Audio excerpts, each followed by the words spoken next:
Good morning everyone. In the previous presentation, we discussed about the concept is complex permanent tissue, like xylem and phloem. Okay, in that concept of xylem, what are the components of the xylem and what are the functions of the xylem, and next to the phloem, what are the components of the phloem and what are the functions, and then comparison between the xylem and phloem. Okay, and now in this class we are going to discuss about the another concept, that is protective tissue. Okay, then what is protective tissue? Okay, where it is present? Okay, what it is made up of? Okay, protective tissue, it is just similar to the skin of our body. Okay, it protects other tissue of our body. Protective tissue, and here the protective tissue is called epidermis. Okay, here we call it as epidermis. And in other words, it is also called as skin of the plant body. Skin of plant body, and it provides protection to the inner tissues. And what is made up of? Epidermis. The epidermis, it is always single layer, and it is made up of barrel shaped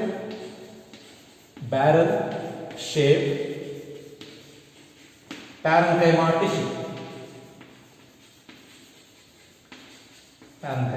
tissue.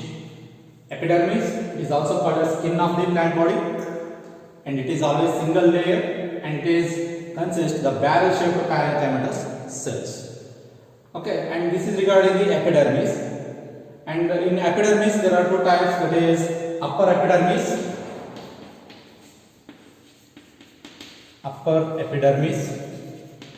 and lower epidermis.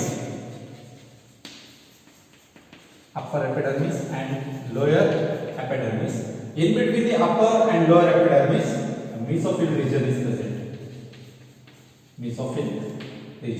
is present. Okay, let's discuss about the protective tissue by drawing a diagram. Okay, by taking the cross section of the leaf. Okay.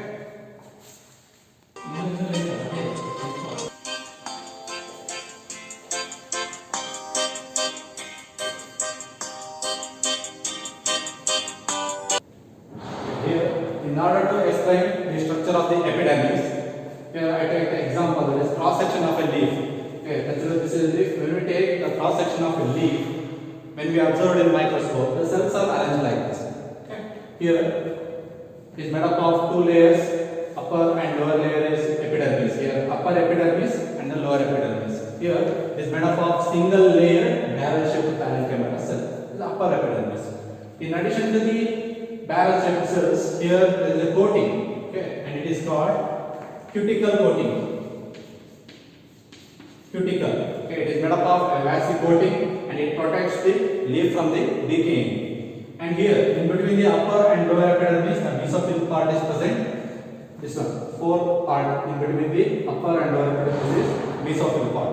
And here vascular bundles also present, xylem and phloem also present. And here the upper epidermis is continuous, there is no gap in between the cells, but here in lower epidermis it is discontinuous because of a small pores, and they are called stomata.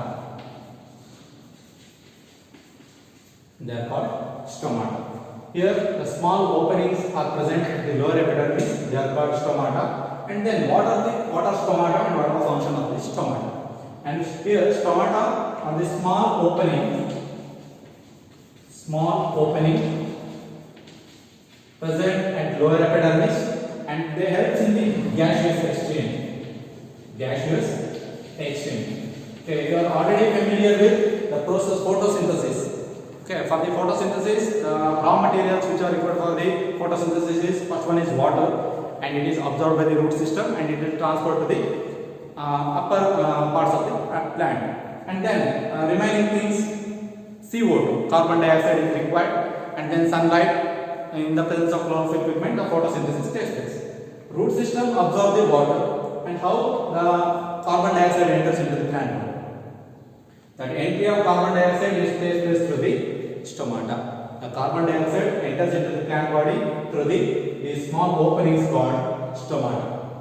Okay, in the presence of stomata only, CO2 enters into the plant body, then the photosynthesis takes place. Okay, first one is gaseous exchange. The main function of the stomata is gaseous exchange, and second function is transpiration. An important concept, the transpiration, the process of transpiration. Then what is this transpiration?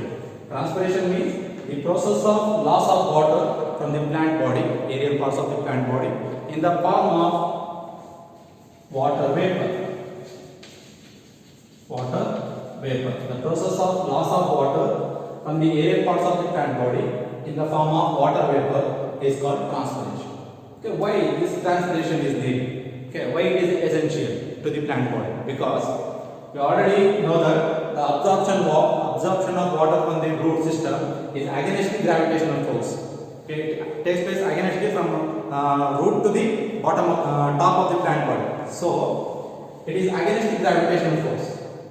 In addition, in the case of absorption of water, it needs a certain force, and that suction force is provided by the transpiration. Aerial parts which are present, that is leaves, stem, from these all parts, the water is lost in the form of water vapor. If the water is lost from the aerial parts, again that water is absorbed by the root system. So this transpiration is essential. And next, what are the types of this transpiration? Okay, the types of transpiration, it includes three types, that is stomatal transpiration,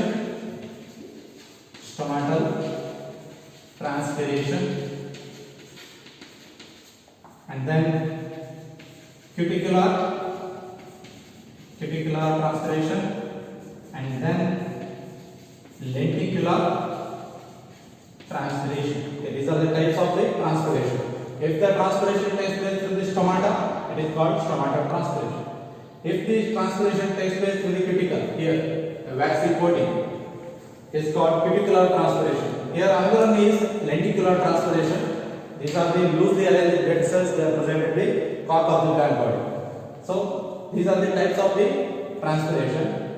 Majority of the loss of water takes place, that is 98% of the transpiration takes place only through the stomata. The majority of the water lost through the stomata.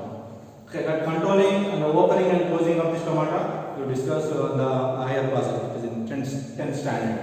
Okay, and this is regarding the epidermis, the protective tissues, and regarding the diagram, upper epidermis and lower epidermis, small opening stomata, and what are the function of the stomata?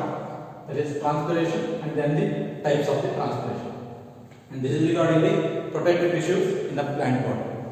Okay, now here the plant tissues are woven. Okay, in the plant tissues you discussed about the meristematic tissue and then permanent tissue. In the permanent tissue, simple permanent tissue and complex permanent tissue. In simple permanent tissue, parenchyma, collenchyma and sclerenchyma. In complex permanent tissue, xylem and phloem. And the last concept is protective tissues. Okay, go through your textbook. Whatever the doubts you have, just discuss in the group. Okay, thank you.